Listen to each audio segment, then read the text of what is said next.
વિદ્યાર્થી મિત્રો, ધોરણ 9 વિજ્ઞાનની અંદર 10મો પાઠ ગુરુત્વાકર્ષણની અંદર આપણે આગળ વધીએ છીએ.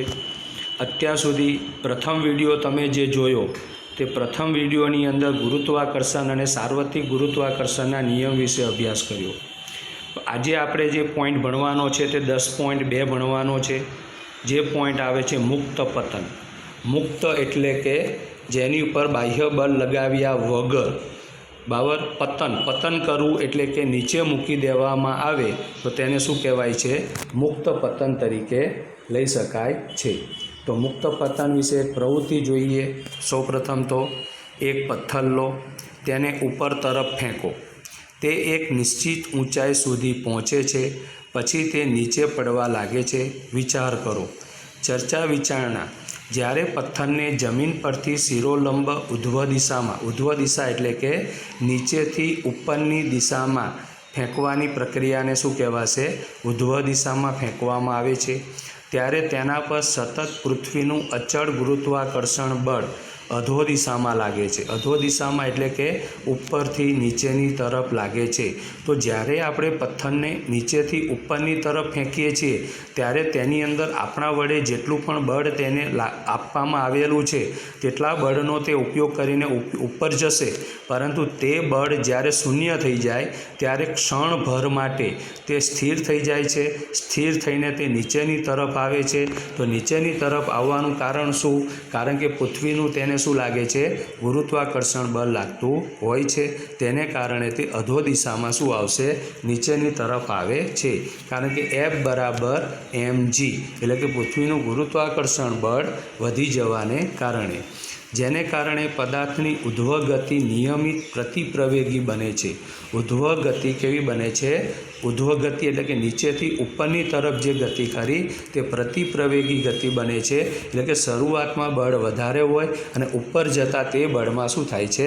ઘટાડો થાય છે. એટલે પ્રતિપ્રવેગી ગતિ થાય છે. જ્યારે પ્રવેગી ગતિ એટલે કે નીચેની તરફ જ્યારે આવે છે ત્યારે તેનામાં શું થાય છે? પ્રવેગી ગતિ થાય છે. પરિણામે પદાર્થનો વેગ 9.8 મીટર પ્રતિ સેકન્ડના દરે સતત શું થતો હોય છે? ઘટતો જાય છે. અમુક નિશ્ચિત ઊંચાઈએ તેનો વેગ શૂન્ય થઈ જાય. હવે પદાર્થ વધુ ઉપર તરફ જઈ શકતો નથી. કારણ ઉપર ન જઈ શકવાનું કારણ શું છે વિદ્યાર્થી મિત્રો? જ્યાં સુધી આપણા શરીરની અંદરથી આપણે એને જેટલું બળ આપેલું છે તેટલા બળનો ઉપયોગ કરીને તે ઉપર જશે. ત્યાર પછી તે ક્યાં આવશે? નીચે. જેને પદાર્થે પ્રાપ્ત કરેલ મહત્તમ ઊંચાઈ કહેવાય છે. અંતરે પદાર્થ ક્ષણ પૂરતો કેવો થઈ જાય છે? સ્થિર થઈ જાય છે. જે આગળ સમજાવેલું છે. પૃથ્વીનું ગુરુત્વાકર્ષણ બળ પદાર્થને પોતાની તરફ ખેંચે છે. જો પદાર્થ માત્ર ગુરુત્વાકર્ષણ બળને લીધે પૃથ્વી તરફ અધો દિશામાં ગતિ કરે તો તેને પદાર્થનું શું કહેવાય છે? મુક્ત પતન કહેવાય છે. ખાસ ધ્યાન આપજો વિદ્યાર્થી મિત્રો. પૃથ્વીનું ગુરુત્વાકર્ષણ બળ પદાર્થને પોતાની તરફ ખેંચે છે. જો પદાર્થ માત્ર ગુરુત્વાકર્ષણ બળને લીધે અન્ય કોઈ બળ તેની પર ન હોય તોની વાત છે. ગુરુત્વાકર્ષણ બળને લીધે પૃથ્વી તરફ અધો દિશામાં ગતિ કરે તો તેને શું કહેવાય છે? પદાર્થનું મુક્ત પતન કહેવાય છે. આ મુક્ત પતન દરમિયાન પદાર્થ પૃથ્વી તરફ પ્રવેગી ગતિ કરે છે.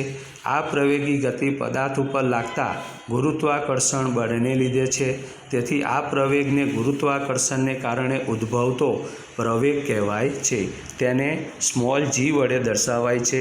તેનું મૂલ્ય 9.8 મીટર પ્રતિ સેકન્ડ સ્ક્વેર છે. પ્રવેગી ગતિ કરે છે એટલે શું લખાશે? સ્ક્વેર લખાય છે. નિષ્કર્ષ. પૃથ્વીનું ગુરુત્વાકર્ષણ બળ પદાર્થની ઉધ્વ ગતિ અને મુક્ત પતનમાં અગત્યનો પાયાનો ભાગ ભજવે છે. કોણ? ગુરુત્વાકર્ષણ બળ. મુક્ત પતન એટલે શું? એ તો આપણે વ્યાખ્યા સમજી ચૂકેલા છે કે પૃથ્વીના ગુરુત્વાકર્ષણ બળને કારણે અન્ય કોઈ બળ તે કોઈ પદાર્થ ઉપર ન લાગે અને પૃથ્વી તરફ ખેંચાઈ આવે અથવા તો પૃથ્વી તરફ આવે તો તેવા પદાર્થને શું કહેવાય છે? મુક્ત પતન કહેવાય છે. ટૂંકમાં સમજાવો અને મુક્ત પતન કરતા પદાર્થની વિશિષ્ટતા લખો. જ્યારે કોઈ પદાર્થને કોઈપણ પ્રકારનું બાહ્ય બળ આપ્યા સિવાય અમુક ઊંચાઈએથી છોડવામાં આવે. કોઈ પદાર્થને પણ કોઈપણ પ્રકારનું બાહ્ય બળ આપ્યા સિવાય અમુક ઊંચાઈએથી છોડવામાં આવે ત્યારે તે પદાર્થ પૃથ્વીના ગુરુત્વાકર્ષણ બળની અસર હેઠળ સુરેખ પથ પર નીચે તરફ ગતિ કરે છે. આ સંજોગોમાં પદાર્થ મુક્ત પતન કરે છે તેમ કહેવાય. તેની પર કોઈ જાતનું બાહ્ય બળ આપવામાં આવતું નથી. મુક્ત પતન પામતો પદાર્થ શરૂઆતમાં સ્થિર અવસ્થામાં હોય છે. તેનો પ્રારંભિક વેગ u શૂન્ય હોય છે. પદાર્થને મુક્ત કરતા એટલે કે છોડી મૂકતા તે ગુરુત્વાકર્ષણ બળની અસર હેઠળ શું કરે છે? પ્રવેગિત ગતિ કરે છે. મુક્ત પતન કરતા પદાર્થની વિશિષ્ટતા. મુક્ત પતન કરતા પદાર્થની ગતિની દિશા બદલાતી નથી. પૃથ્વીના આકર્ષણ બળને લીધે તેના વેગના મૂલ્યમાં નિયમિત વધારો થાય છે, એટલે કે નિયમિત પ્રવેગી ગતિ કરે છે. એકમ સમયમાં એટલે કે ચોક્કસ સમયની અંદર પદાર્થના વેગમાં થતો વધારો એક સરખો જેટલો હોય છે. ગેલિલિયોના મત મુજબ મુક્ત પતન કરતા પદાર્થનો પ્રવેગ પદાર્થના દળ કે આકાર ઉપર આધાર રાખતો નથી. એવું કોણ કહેતું હતું? ગેલિલિયો કહેતો હતો. ત્યાર પછી આવે છે વિદ્યાર્થી મિત્રો, મહત્ત્વનો પ્રશ્ન આવે છે, ગુરુત્વીય પ્રવેગ એટલે શું? તો સ્મોલ જી અને કેપિટલ જી બંને અલગ અલગ છે, તે ખાસ ધ્યાન રાખવાનું છે વિદ્યાર્થી મિત્રો. વચ્ચેનો સંબંધ દર્શાવતું વ્યાપક સૂત્ર મેળવવાનું છે. પદાર્થ પર લાગતા પૃથ્વીના ગુરુત્વાકર્ષણ બળને લીધે પદાર્થમાં ઉદ્ભવતા પ્રવેગને ગુરુત્વીય પ્રવેગ જી કહેવાય છે.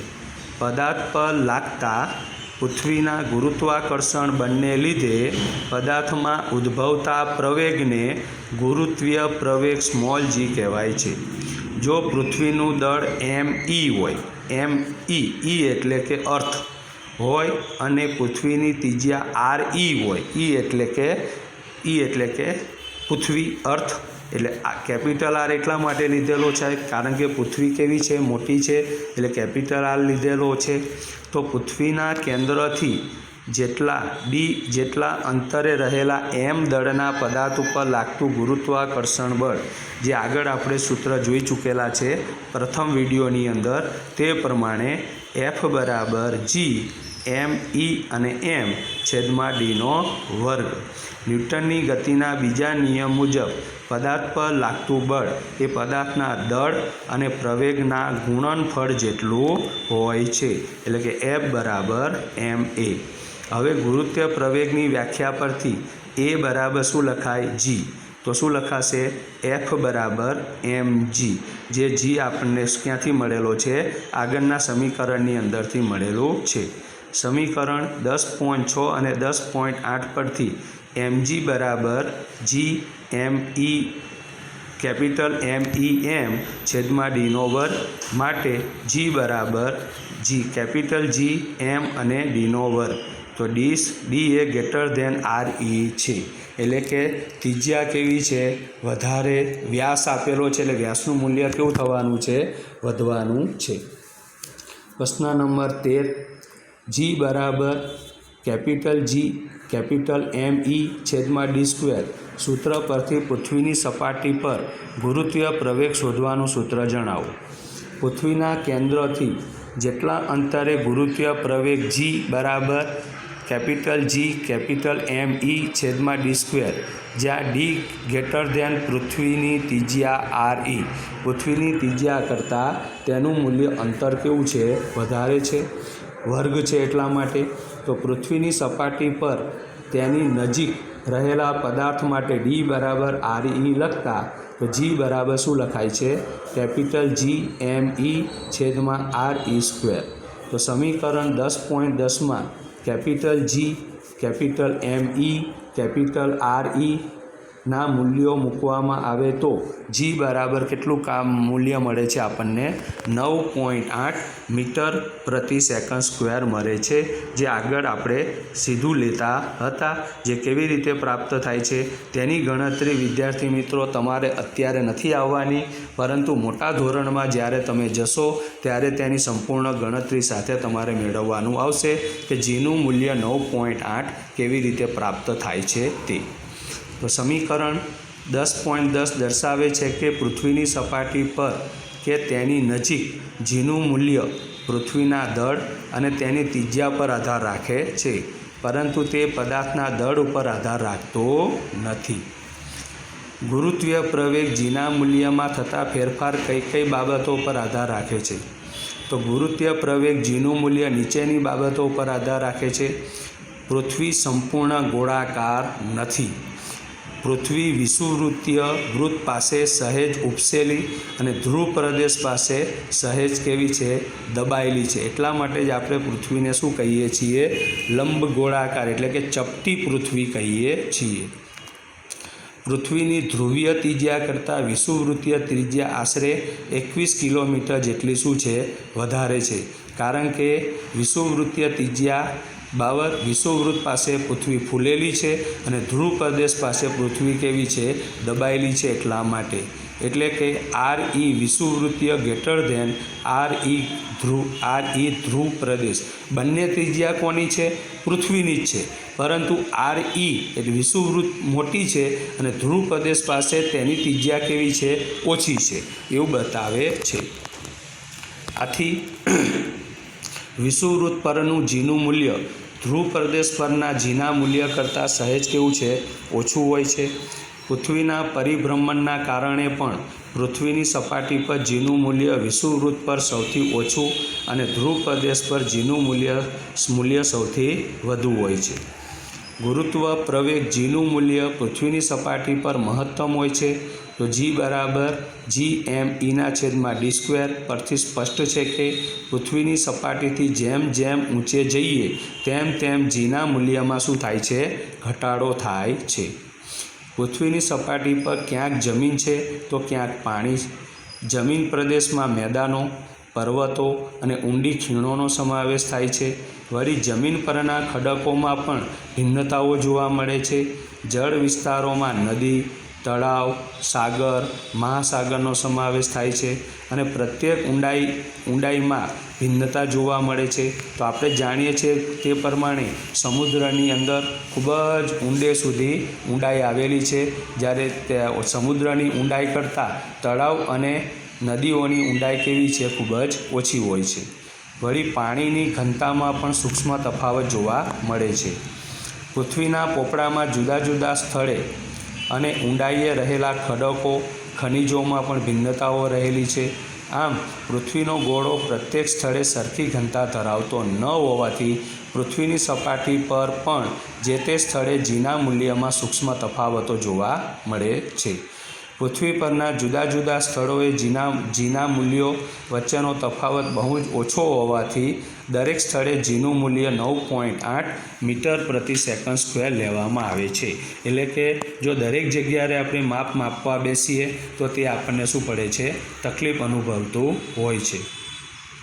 ગુરુત્વ પ્રવેગ જીના મૂલ્યની ગણતરી. તો પૃથ્વીનું દળ આશરે લીધેલું છે વિદ્યાર્થી મિત્રો, ખાસ ધ્યાન આપજો, 6 × 10⁴ કિલોગ્રામ. પૃથ્વીની ત્રિજ્યા RE 6.4 × 10⁶ મીટર. કેપિટલ જીનું મૂલ્ય 6.67 × 10⁻11 ન્યૂટન મીટર સ્ક્વેર કિલોગ્રામ (-2) લઈને જીનું મૂલ્ય શોધો. તો આપણી પાસે જે ગુરુત્વીય પ્રવેગ જીનું મૂલ્ય જે સમીકરણ ખરું તેની અંદર દરેકે દરેકની કિંમત આપણે મૂકી દઈશું તો આપણને કેટલા મળે છે? 9.8 મીટર સેકન્ડ (-2) મળે છે, જેને આપણે શું કહીએ છીએ? ગુરુત્વીય પ્રવેગ કહીએ છીએ. ત્યાર પછી વિદ્યાર્થી મિત્રો આવે છે પૃથ્વીના ગુરુત્વીય બળની અસર હેઠળ પદાર્થોની ગતિ. પૃથ્વીના ગુરુત્વીય બળની અસર હેઠળ પદાર્થોની ગતિ. કાગળની એક શીટ તથા એક પથ્થર લો. બંનેને એક સાથે કોઈ ઇમારતના પ્રથમ માળેથી એક સાથે પડતા મૂકો, એટલે કે મુક્ત પતન કરાવો. જુઓ કે તે બંને એક સાથે જમીન ઉપર પહોંચે છે કે નહીં. પછી વિચારીએ આપણે કે શું થાય છે તે. તો ચર્ચા પરથી ખ્યાલ આવે છે, જ્યારે કાગળની એક શીટ અને પથ્થરને ઇમારતના પ્રથમ માળેથી એક સાથે પડતા મૂકવામાં આવે છે ત્યારે તેઓ એક સાથે જમીન ઉપર પહોંચતા નથી. કાગળની શીટ પથ્થર કરતાં સહેજ મોડે જમીન ઉપર પહોંચે છે, કારણ કે કાગળની સીટ અને પથ્થર બંને પર હવાનું અવરોધ બળ એક સરખું લાગતું નથી. કાગળની સીટનું ક્ષેત્રફળ વધુ હોવાથી તેના પર પથ્થર કરતાં વધુ અવરોધ બળ લાગે છે. પરંતુ જો શૂન્યાવકાશીય કરેલ કાચના વાસણમાં ઉપરોક્ત પ્રવૃત્તિ કરવામાં આવે તો કાગળની સીટ અને પથ્થર પર કોઈ અવરોધ બળ લાગતું ન હોવાના કારણે બંને એકસાથે વાસણના તળિયે શું થઈ જાય છે? પહોંચે છે. ક્યારે? શૂન્યાવકાશ હોય તોની વાત છે. પૃથ્વીના ગુરુત્વાકર્ષણ બળને લીધે પદાર્થમાં ઉદ્ભવતો પ્રવેગ એટલે કે ગુરુત્વીય પ્રવેગ જે પદાર્થના દળ ઉપર આધારિત નથી. ગુરુત્વીય પ્રવેગ જીનું મૂલ્ય કોઈપણ દળ ધરાવતા પદાર્થ માટે કેવું છે? સરખું છે. તો આપણને એવો પ્રશ્ન થઈ જાય વિદ્યાર્થી મિત્રો કે કાગળ હલકો પદાર્થ છે એટલે તેને જમીન ઉપર પહોંચતા વાર લાગે છે, એવું હોતું નથી વિદ્યાર્થી મિત્રો. ખાસ ધ્યાન રાખવાનું છે, કારણ કે દળ ઉપર આધાર રાખતો નથી, પરંતુ વાતાવરણનું શું અસર કરે છે? ઘર્ષણ બળ અસર કરે છે. અચળ પ્રવેગી ગતિના સમીકરણો પરથી મુક્ત પતન કરતા પદાર્થની ગતિના સમીકરણો મેળવો. તો અચળ પ્રવેગી રેખીય ગતિના સમીકરણો નીચે મુજબ છે વિદ્યાર્થી મિત્રો, જે આગળના સૂત્રની અંદર આપણે પ્રાપ્ત કરવામાં નહોતા આવતા, પણ અહીં ગાડી માત્ર યાદ રાખવાના છે. તો તેના ઉપરથી આપણે કોના સમીકરણો મેળવવાના છે? મુક્ત પતન કરતા પદાર્થની ગતિના સમીકરણો મેળવશું. તો v બરાબર u વત્તા at, s બરાબર ut વત્તા 1/2 at², 2as બરાબર v² માઇનસ u². હવે h ઊંચાઈએથી મુક્ત પતન કરતા પદાર્થની ગતિના સમીકરણો નીચે મુજબ મળી શકે.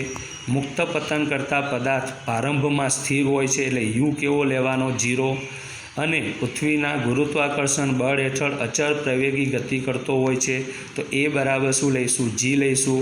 તો ઉપરના 3 સમીકરણની અંદર u બરાબર 0 મૂકવાનો, એની જગ્યાએ g મૂકી દેવાનું, અને સમયની જગ્યાએ sના છેદમાં એટલે કે અંતર જે આપેલું છે તે અંતર sની જગ્યાએ શું મૂકી દઈશું? આપણે h મૂકવાનું છે. તો સમીકરણની અંદર ઉપરના 3 સમીકરણમાં આપણે કિંમત મૂકી દઈશું તો આપણને જવાબ શું મળે છે? v બરાબર gt, h બરાબર 1/2 gt², 2gh બરાબર v² મળે છે.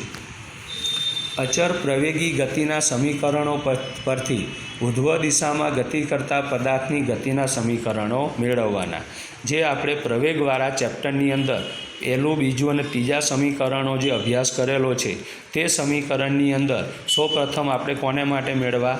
મુક્ત પતન કરતા પદાર્થ માટે મેળવવા છે. હવે અહીં ગાડી આપણે ઉધ્વ દિશામાં ગતિ કરતા પદાર્થ માટે પ્રાપ્ત કરવાના છે. તો 3 સમીકરણની અંદર કોની અંદર કયું મૂલ્ય મૂકવાનું છે તે જોઈ લઈએ આપણે. હવે જ્યારે પદાર્થને જમીન પરથી ઉધ્વ દિશામાં ફેંકવામાં આવે છે ત્યારે તે ગુરુત્વાકર્ષણ બળની વિરુદ્ધ દિશામાં ગતિ કરતો હોવાથી પદાર્થ પ્રતિપ્રવેગી ગતિ કરે છે. તેનું મૂલ્ય 9.8 મીટર પ્રતિ સેકન્ડ સ્ક્વેર હોય છે, પરંતુ તેની દિશા ગુરુત્વ પ્રવેગની દિશા કરતાં કેવી હોય છે? વિરુદ્ધ. તેથી તે ઋણ લેવામાં આવે છે. આમ અહીં એ બરાબર શું લઈશું આપણે? -g. માઇનસ નિશાની વિદ્યાર્થી મિત્રો દિશા સૂચવે છે, ન કે તેનું મૂલ્ય માઇનસમાં છે તે બતાવે છે. આવા કિસ્સામાં બાહ્ય બળ આપીને પદાર્થને ઉધ્વ દિશામાં મોકલવામાં આવતો હોવાથી પ્રારંભિક વેગ u શૂન્ય હોતો નથી. મહત્તમ ઊંચાઈએ પહોંચ્યા પછી તે ક્ષણભર સ્થિર થતો હોવાથી તેનો અંતિમ વેગ v બરાબર શું લઈશું આપણે? 0 લઈશું. અહીં પદાર્થ ઉધ્વ દિશામાં મહત્તમ અંતર s બરાબર h જેટલું કાપે છે, તેથી અંતરે s બરાબર h, a બરાબર -g અને v બરાબર 0 મૂકતા જે ઉપરના સમીકરણો, જે 3 સમીકરણો જે ખરા પ્રશ્ન નંબર 17 અને પ્રશ્ન નંબર 16ની અંદર 3 સમીકરણો જે આપણને પ્રવેગી ગતિ માટેના આપેલા છે, તો તે ગતિના સમીકરણમાં આપણે અલગ અલગ કિંમત મૂકીશું તો આપણને સમીકરણમાં નવા સૂત્ર મળે છે. u બરાબર gt, h બરાબર ut માઇનસ 1/2 gt², 2gh બરાબર u² પ્રાપ્ત થાય છે.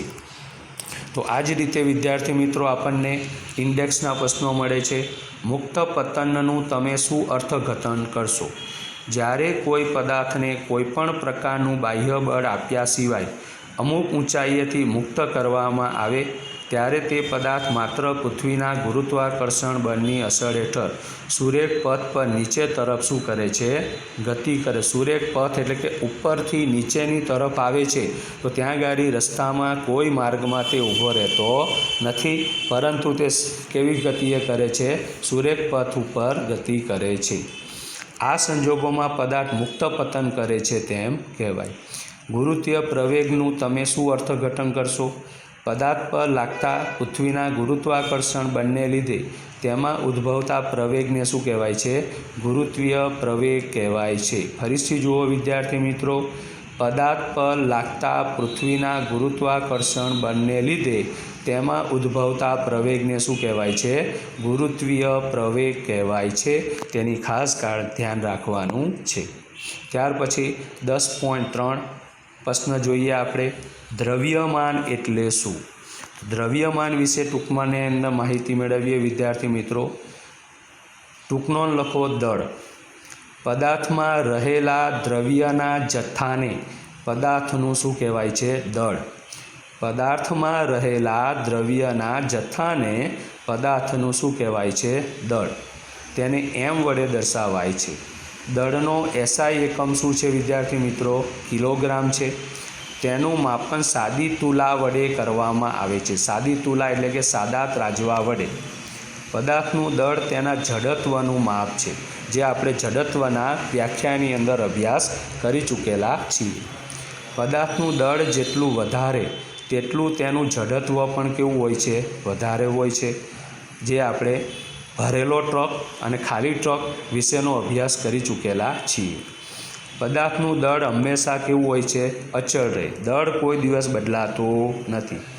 પછી તે પૃથ્વી પર હોય, ચંદ્ર પર હોય કે બાહ્ય અંતરિક્ષમાં હોય, ટૂંકમાં પદાર્થને એક સ્થાનેથી બીજા સ્થાને લઈ જતાં તેનું દળ બદલાતું નથી, કારણ કે તેના દ્રવ્યમાનમાં કોઈ જાતનો ફેરફાર થતો નથી. તો વિદ્યાર્થી મિત્રો, આપણે આ વિડીયોની અંદર 10.2 અને 10.3નો અભ્યાસ કરેલો છે. તો દરેક વિદ્યાર્થીઓને ખાસ રિક્વેસ્ટ છે કે તમામ સવાલના જવાબને બરાબર સાંભળો, સમજવાની કોશિશ કરો. કોઈ પોઈન્ટમાં ખ્યાલ તમને ન આવે તો તેને ટીક માર્ક કરીને રાખો, જેથી કરી આપણે જ્યારે આમને સામને મળીએ ત્યારે તે પ્રશ્નનું તમે શું કરી શકો? સમાધાન કરી શકો તેમ છો. તો વિદ્યાર્થી મિત્રો, તમામ સવાલને વ્યવસ્થિત તૈયાર કરવાનો આગ્રહ રાખવો.